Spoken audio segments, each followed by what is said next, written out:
그 70번은 쿵푸팬더 4입니다. 쿵푸팬더 4의 시놉시스는 다음과 같아요. 오랜만이지 드림웍스 레전드 시리즈 마침내 컴백. 마침내 내면의 평화, 냉면의 평화가 찾아왔다 오면은 냉면의 평화가 부모님이 하시는 식당이죠. 음, 우동집이죠. 용의 전사 4. 이제 평화의 계곡의 영적 지도자가 되고 자신을 대신할 후계자를 찾아야만 한다. 이제 용의 전사는 그만둬야 해요. 용의 전사로의 모습이 익숙해지고 새로운 성장을 하기보다 지금 이대로가 조금 포. 하지만 모든 쿵푸 마스터들의 능력을 그대로 복제하는 강력한 빌런 카멜레온이 나타나고 그녀를 막기 위해 정체를 알 수 없는 쿵푸 고수 젠과 함께 몸을 떠나게 되는데 포는 가장 강력한 빌런과 자기 자신마저 뛰어넘고 진정한 변화를 할 수 있을까? 이 앞부분의 줄거리는 이게 위키피디아에서 한 건데 앞부분에 아주 자세히 줄거리가 돼 있어요. 스포일러가 당연히 있겠죠. 음, 그대로 위키피디아에서 베낀 거예요. 어느 날 저녁 사냥들이라는 광산에서 죽은 줄 알았던 타이거 모습을 한 거죠. 타이렁이 공격해온다. 생각지도 못한 인물의 등장에 죽었다고 하는데 사냥들은 혼비백산하에 도망가고 곧이어 시점은 핑의 국수 가게로 옮겨진다. 그러니까 부모님이죠. 아버지 두 분이죠. 국수 가게에서는 용의 전사 포와 함께 하는 신메뉴 공개 이벤트가 진행 중이었다. 약속 시간까지 포가 오지 않다 별일 있겠냐는 리와 특유의 호들갑으로 걱정한 약간 아버지 캐릭터고 이거는 그중에서 또 여성성 캐릭터죠. 둘 다 아버지긴 하지만 특유의 호들갑으로 걱정하는 핑의 대화가 오가고 그 시각 포는 어떤 마을의 습격한 가오리를 물리치는 중이었다. 임무를 마치고 사람들의 마을 사람의 한 대를 받으며 돌아온 포. 사인도 해주고 초상화 모델도 서주는 등 다양한 팬 서비스를 선보이지만 아까부터 계속 포를 찾는 시프 사부님이죠. 사부님의 성화에 못 이겨 제이드 궁전으로 올라간다. 시프가 포를 찾은 이유는 다름 아닌 용의 전사의 후계자를 찾으라는 것. 이제 전사를 그만두고 우구웨이처럼 현자로서 마을의 정치적 지주가 되라는 것이다. 포는 자신이 전혀 그럴 만한 그릇이 못 되고 아직 용의 전사로서의 영웅 활동이 재미있어서 이를 거절하지만 시프의 등살에 못 밀려서 용의 전사 선발대회를 열게 된다. 다양한 기술과 묘기를 선보이는 고수들이 많이 찾아왔지만 자리를 내줄 생각이 없었던 포는 차기 용의 전사로 자신을 지목하고 선발대회는 별다른 의미 없이 끝난다.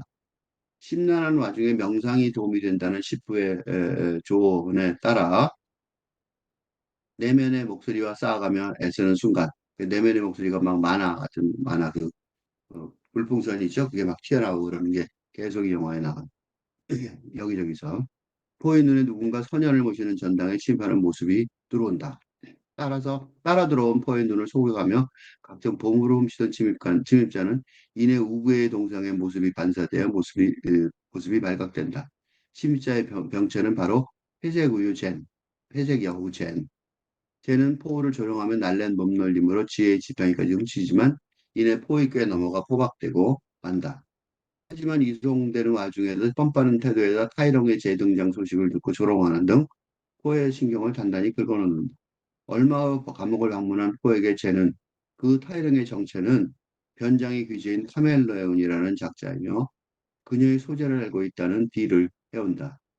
쟤를 믿기로 한 포는 주변의 만류에도 불구하고 그녀를 따라 카멜레온을 찾으러 떠난다. 근데 이게 함정이었죠.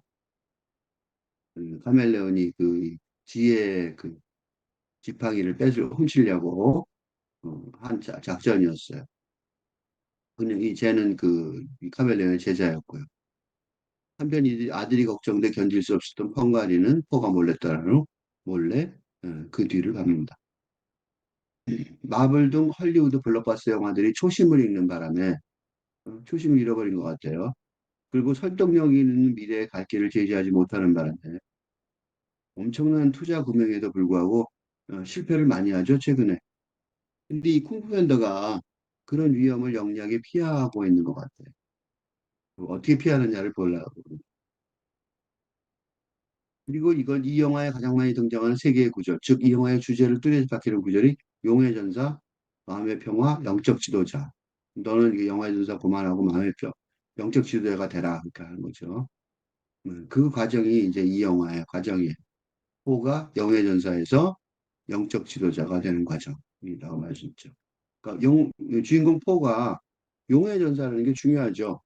그래야 통쾌한 싸움 장면들이 나오고 그래야 이 블록버스터 영화가 되게 주요원이 이제 막 때려부셔야 그 재밌어야지 영화가 가잖아요.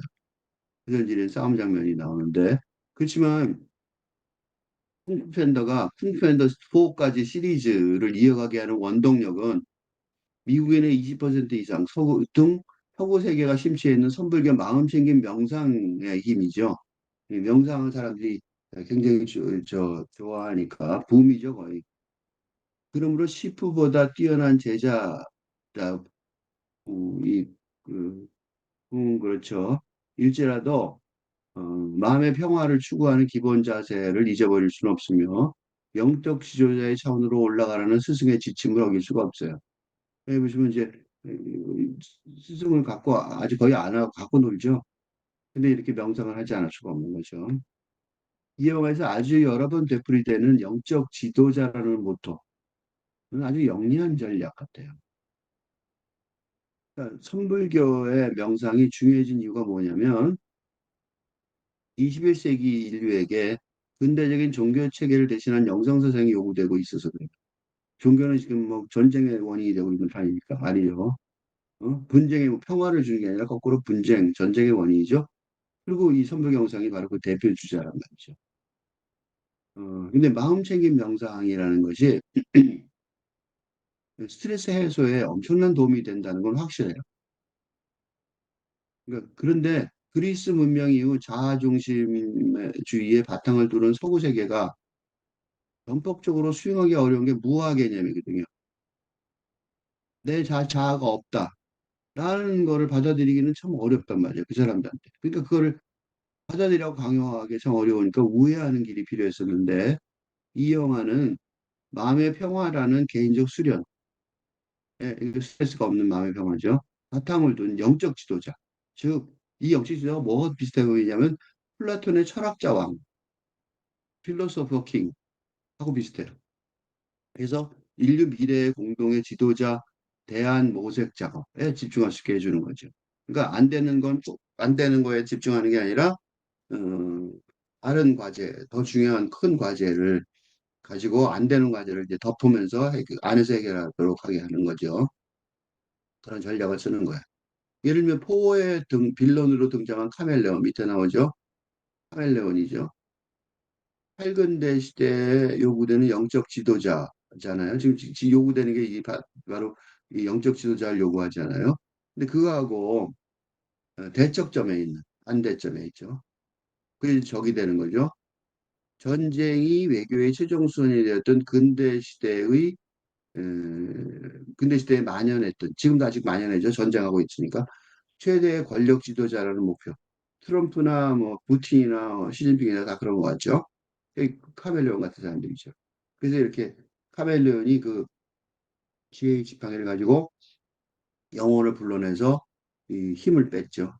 파워를. 어, 그래서 포로 변신한 카멜레온이 이제 왼쪽에 밑에 아래 보이고 그다음에 포가 있는데 둘이는 어때? 거의 같은 모습인데 이 사람 변신할 수 있으니까 카멜레온은 흑백의 극명한 대비가 되죠.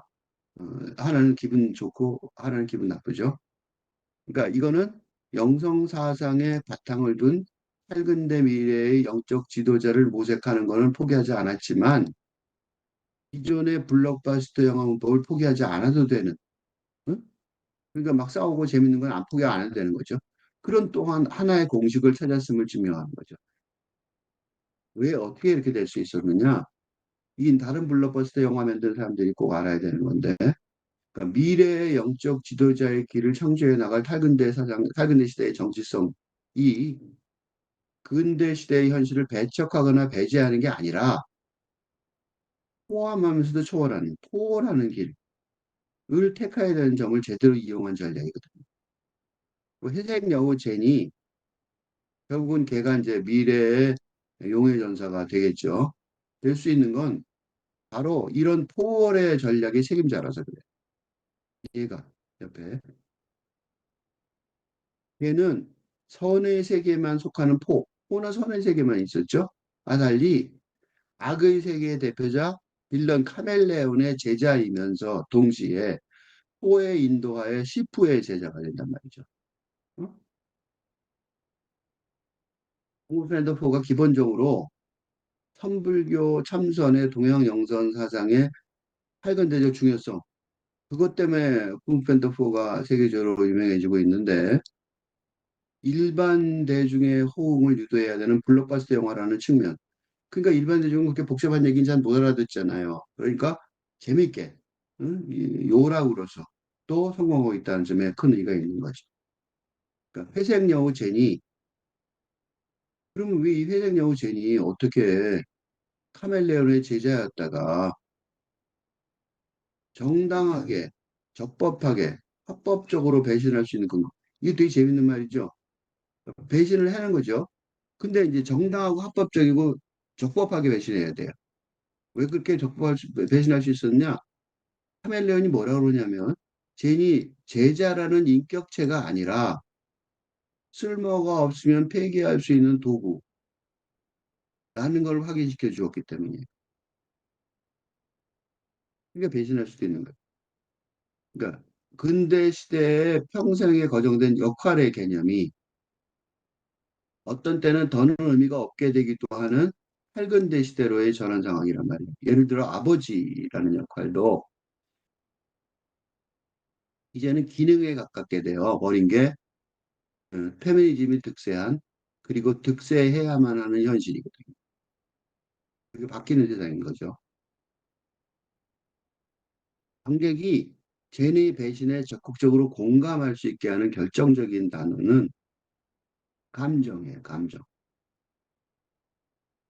그러니까 젠과의 관계가 어? 육체와 이성의 근대 과학적인 차원에서만 존재할 뿐이고 감정의 차원에서는 고려할 필요가 없다는 카멜레온의 선언은 이게 뭘 뜻하냐면 배신, 배신이라는 감정적 차원의 행위가 뭐예요? 감정이 없으니까 그 사람한테는 중한 감정을 느끼는 것뿐이니까 어떤 윤리적이고 도덕적인 책임감도 느끼지 않을 수 있게 해주는 거예요. 어? 감정이 없다는데 뭐. 그러니까 이 영화는 이 시대 영화는 단순한 오락거리가 아니에요. 왜냐하면 오라 그러면 성공할 수 없는 게 현실이거든요. 그래서 이런 이 톰페더 같은 이런 오락 영화 구성을 내가 분석을 하고 있는 거예요. 근대에서 탈근대로 혁명적으로 전환하고 있는 이런 시대 상황 속에서 응? 대한 자본을 투입하여 창조되는 영화 예술이 영화 장르잖아요. 막대한 자본이 들어가요 여기에는 그죠? 그러니까 탈근대 시대를 위한 영성 사상이 대중적 선교 사업의 선봉이 되어야 할 소명이 있는 거죠. 이런 선교 사업에 있어서 홍프앤더포가 영적으로나 상업적으로 성공하고 있는 것 같아요. 참고로 에미상에 3번 지명된 배우 레인 윌슨의 베스트셀러가 소울붐, 왜 영성혁명이 필요한가? 소울붐, Why We Need a Spiritual Revolution에서도 쿵푸 팬더 시리즈가 이게 마음챙김 영성 수련의 핵심 교재, 핵심 텍스트북으로 제시되고 있어요.